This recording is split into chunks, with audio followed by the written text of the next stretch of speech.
Welcome back, MTG Joe here. Today we're doing another installment of the weekly meta breakdown where we look at the top performing decks on the Arena ladder. This particular video is for standard best of one. If you're looking for best of three, explore, historic content, it's all in the playlist. You can check it out. We try to cover each of the formats, best of one and best of three, as frequent as possible, ideally on a weekly basis. We'll also cover if there's any special events for the week. So things like this past weekend, we had the standard play-in, best of one qualifier.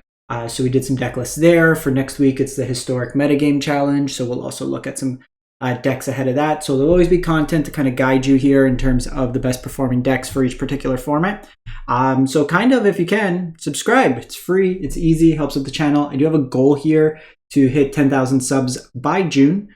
I'm closing in on 8,000. So if you haven't done so, hit that subscribe button. And for those who've subscribed already, thank you in advance. And as always, comments and likes help drive a lot of the engagement here on the channel. So appreciate it if you can. So jumping in, we get the data, what you see on the screen from UntapGG. It's a companion tool that tracks win rate data, aggregates it, and kind of quantifies out results. It can help you track your win rate data as well. Deck selections, card collections, everything like that. The link is in the video description if you want to get started with it. I'll also link all these deck lists in the video description with chapters. So if you want to kind of scroll across, find which works best for you, you can always do so as such.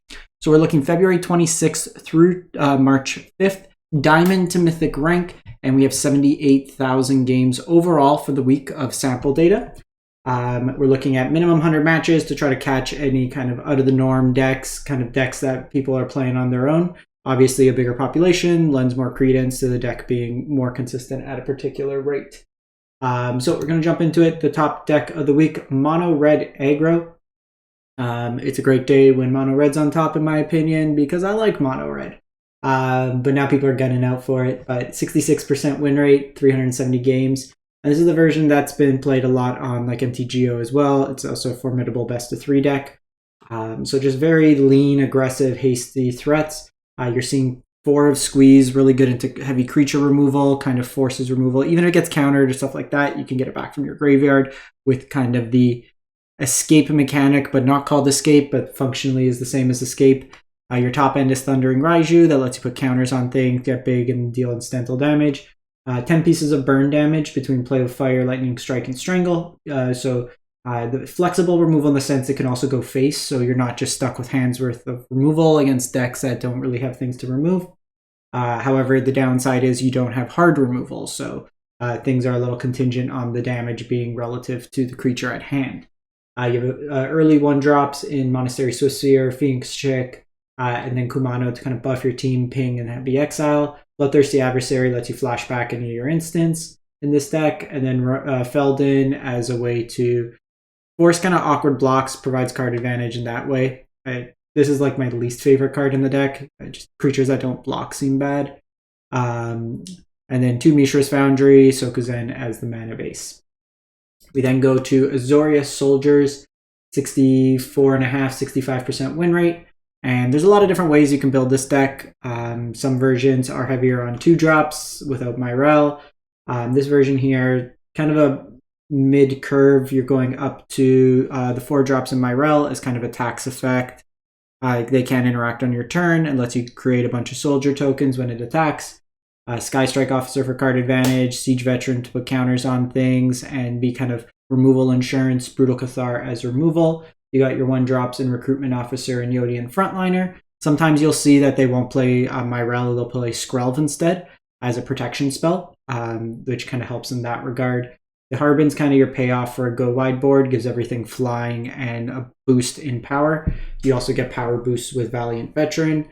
Resolute Reinforcement gives you multiple bodies that helps fuel Harbin, and then you have your Thalias as a tax effect. And First Strike is often a keyword that in creature combat kind of is underrated, but like if you look against Mono Red, it can pretty much stonewall pretty much all their creatures in combat without like a prowess pump or something like that. Utility lands and Fortified Beachhead and Iganjo. I mentioned this in my last video, but you can use the fast land from Phyrexia just as another dual land. I would cut the 3 islands and 1 plains and just play 4 of those duels as well. just having maximized. Like if you look at your deck, you're not playing blue on 1, and really Harbin's not always going to be played on 2. You're usually going to be playing one of these, so having a basic island kind of hurts your mana base when you really want everything to be white mana for the most part. Next deck up, mono white aggro, 61%, just a hair shy. So this is a aggressively slanted mono white aggressive deck. Great adjectives there. Aggressively slanted aggro deck. But it is some elements of soldiers, but not all in on soldiers. You don't have traditional lord effects that pump up your team. But the draw of playing just strictly mono white is access to Phyrexian Vindicator. Just a really big, beefy creature that's evasive, closes the game quick, and makes creature combat from your opponent's side very awkward, since you can basically just block, absorb the damage, and then redirect it and kill one of their things or throw it at their face. You also have Steel Seraph, which can give like vigilance to this, which is really good because then you can attack block. Lifelink's relevant, as well as flying for some of your other evasive threats. You can make it like Adeline, something like that. Rest of the deck, you have Hopeful Initiate that scales and gets larger. Lay Down Arms as scalable removal spell, along with the Brutal Cathar. Some copies of Skrelv for kind of protection from removal, as well as pseudo unblockable. Guardian lets you get indestructible by discarding cards, also lets you redirect. Like you can tap another creature that wasn't going to attack to give it a power boost, pair that up with potential indestructible, makes blocking awkward. Your Intrepid Adversary is your Lord effect in this deck. Also can just be a lifelink body to help in terms of races as well. Anointed Peacekeeper as a tax effect, 1 Iganjo in the mana base. We then go to Toxic, and I will say with this deck here, it is, who's ever been playing with this has been playing with it with 61 cards. This was pointed out when we covered it as part of the qualifier weekend decks. I would cut, most of the decks run 3 Jawbone Duelists, so you can either cut one of those or potentially like a Skrelv's Hive. But the core of this deck, it is a Venerated Rot Priest deck, but it's not like the Simic one where you play like 12 creatures and just a bunch of protection spells. It's a bonus of having the Rot Priest. There are some spells you can target, but it's more just trying to get your opponent to 10 poison through creature combat. All your creatures have Toxic, so Crawling Corpse replaces itself and has Toxic. Skrelv is protection and has Toxic. Your Venerated Rot Priest is Toxic and can also deal additional poison counters. Jawbone Duelist double strike, so if it connects to your opponent, it puts 2 poison counters. Your Skrelv's Hive as a way to create a token every turn, and then also once your opponent's corrupted with 3 poison, gives your creatures lifelink. Everything in your deck is Toxic, so they all get lifelink.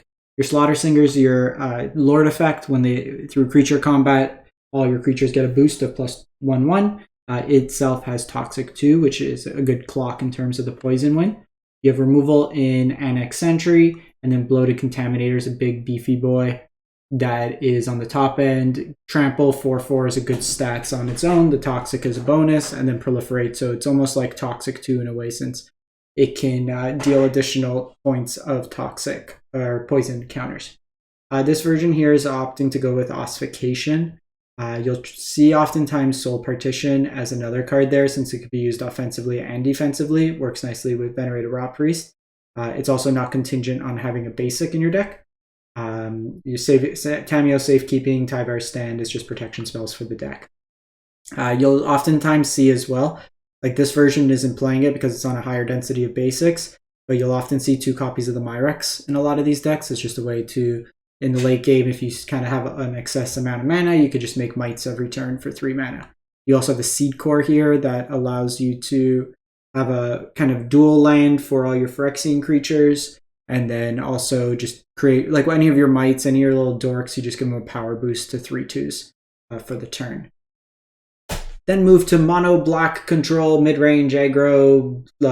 It's Mono Black. They like to call it everything under the sun, but nothing really new in this deck, to be honest. We're seeing some Akibas as just another early drop, the Evolved Sleeper. Traditionally, you'll see like 4 copies of Evolved Sleeper. This list is a little all over the place, but traditionally you'll see, I'm just going to scrap this list. This list is not optimized. If you want a mono black list, I'll link it in the video description if you want. I'll find a better one. I'm just kind of looking at this now. This isn't a good list. Like, Infernal Grasp should be Go for the Throat, should be 4 of. This is just kind of looks like mono black of cards I own. Like, why are you playing 3 Invoke Despairs? Play 4. So just little kind of nuanced things. Bankbuster's too slow and best of 1. So I'm just going to scrap that. Ignore, never happened, never existed. We have Grixis Midrange. This is kind of an interesting version of Grixis Midrange. We're seeing copies of full 4 of playset of Jace Perfected Mine in this one. So it could be a 3 mana spell or a 4 mana spell. If you cast it for 3, its starting loyalty is 3, but you have to pay 2 life. The plus kind of shuts down an attacker for the turn, just giving a -3 power. Then the -2 you can mill and then draw a card, or if either player, the one that you target to mill, has 20 or more cards, then you get to draw 3 cards. And then its ability of X, which is basically mill 3 times X. So if you cast it for 4, you can mill them for 15 in that turn. So a pretty quick clock in some of the decks. This version here is also topping out at both Grixis Command as well as Invoke Despair. Grixis Command is an effective sweeper against a lot of the lower to the ground aggressive decks. It also pairs nicely just with in terms of putting counters and lifelink on things in terms of race, and also kind of rebuying your creatures. So even if you mill yourself over, you can get some of the cards like that. Obviously, Invoke Despair is a heavily played card in the format right now. A lot of removal, cut downs, Go for the Throats, single copy of Make Disappear, and then you have kind of the traditional Grixis package, Bloodtithe Harvester, Corpse Appraiser, Fable the Mirror Breaker, all mixed into that. And then go to Esper Control, Esper Mind Splice, and this is a deck 58% win rate. So we're having a while blue-white, and this version is just looking to enhance the blue-white deck to have a couple hard removal spells. So the core is like you get Mind Splice Apparatus into play. It reduces the cost of your spells per each oil counter on it, meaning your X spells, you just kind of add free value. So if you have 3 oil counters, X is by default 3. So things like Silver Scrutiny then just become 2 blue to draw 3 cards. Similar with like White Sun's Twilight, Syncopate becomes blue. Amount of oil counters they can't counter. March, both the marches kind of play into that as well. You can get a lot of life this way. So you get access to the March of the Wretched Sorrows, you get access to Void Rend, which just is a catch-all removal in the format. Sunset Revelry, White Sun Zeniths are your primary win conditions, and you can shuffle it back into your graveyard with the Witness the Future to kind of get rebuy value out of that. And then your other win condition is a Myrex in the mana base. You eventually just control all your opponent's board and then win with like poison or just combat damage, but in this deck you're more likely to win with poison, so you only have to deal 10 combat damage in that sense. And then lastly, this one's a cool one, 5-color domain. So it is an Atraxa pile, 56% win rate. So you got like a Zuza to help you ramp, a Courier's Briefcase that lets you ramp and fix, Fable the Mirror Breaker helps you ramp. You're playing a domain package with all the duels, so Drag to the Bottom is a sweeper that can deal up to 6 toughness of creatures. Leyline Binding could be as cheap as 1 mana, exile anything. Wandering Emperor's removal. Archangel is a good removal spell and just a lifelink body to help you stabilize. Kami War, just its removal, tempo, and then a big creature on the flip side that gets you some value. Obviously Atraxa refills your hand. You can do artifact, land, creature, planeswalker, enchantment, sorcery, no instance in this deck, and land. So you can still draw like a ton of cards. And then Herd Migration either is like your win condition, making a bunch of beasts, or you just discard, help you find mana, and gain some life in the interim. Playing a lot of duels in this deck, so it's obviously not a budget-friendly deck, but an interesting deck. Even like myself, I'm still missing wild cards here, despite having pretty much a lot of the set. I'm like in the 90s collection rate of all of them. So that's it for the week. Let me know what you've been playing. I'm going to probably start doing my run today of Mythic. I've been playing Burn in Historic, but might switch to Mono Red in Standard. I was playing Best of 3, but I've been playing like Burn in Historic. It's been fun. Just Boros Burn, Lightning Helix, Eidolon, stuff like that. But I'll probably give it a run today. Just season reset. I'm going to give it a shot, see if we can get there, but as always, if you can, like I said, like, comment, subscribe. Goes a long way to helping the channel. We'll catch you next week. Thanks for watching.